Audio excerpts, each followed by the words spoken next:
রাজগঞ্জে দুটি রাস্তার কাজের শুভারম্ভ করলেন উত্তরবঙ্গ উন্নয়ন মন্ত্রী উদয়ন গুহ।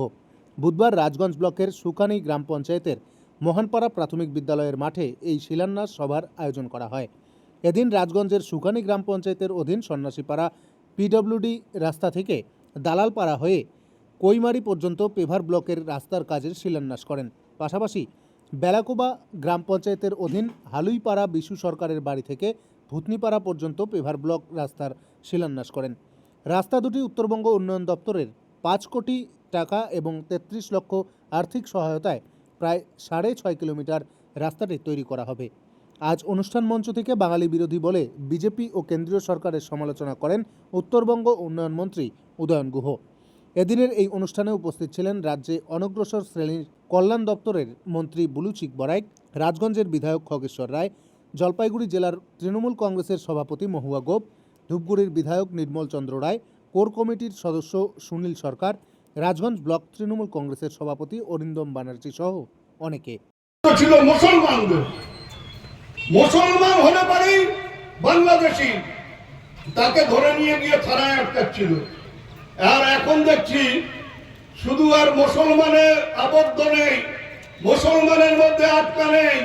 আমার দিনহাটা বিধানসভা কেন্দ্রে উত্তম কুমার বৈরবাসী, রাজবংশী কিশোর, মাথাভাঙা বিধানসভা কেন্দ্রে নিশিকান্ত দাস, নমশূদ্র, মানুষের বাড়ি বাড়ি গিয়ে ডিম সংগ্রহ করে সেই ডিম বাজারে বিক্রি করে। তাকে বলা হচ্ছে তুমি বাংলাদেশি। অঞ্জলি ঘোষ ওই আলিপুরদুয়ারে, যার বিয়ে হয়েছিল আসামে, এখন ওই অসম পুলিশের তারা খেয়ে এসে আলিপুরদুয়ারে আছে। এইরকম প্রত্যেকটা মানুষ আজকে আর হিন্দু, রাজবংশী হোক, নমশূদ্র হোক, কাউকেই আর বাদ দেওয়া হচ্ছে না।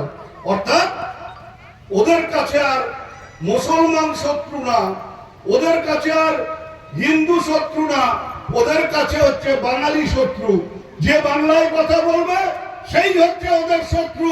কারণ বাংলার মানুষ মমতার পাশে থাকে, বাংলার মানুষ ওদের কথা শুনে পদ্ম মধু চোখে লাগায় না, ওদের কথা শুনে পদ্মর গন্ধ শুকতে যায় না।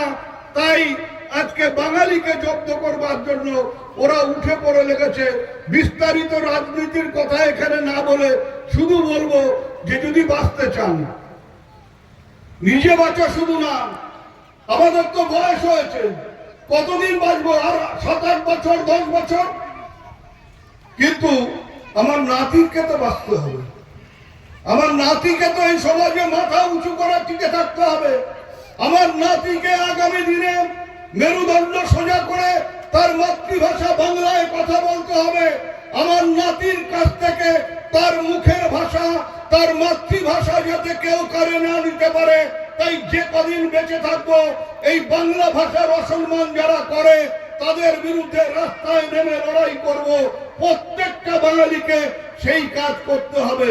উন্নয়নের মতো হবে, কিন্তু নিজের অস্তিত্ব, নিজের নাগরিকত্ব, নিজের মাতৃভাষাকে রক্ষা করার লড়াই হচ্ছে সবার আগে। সেই লড়াইয়ে সবাই সামিল হবেন।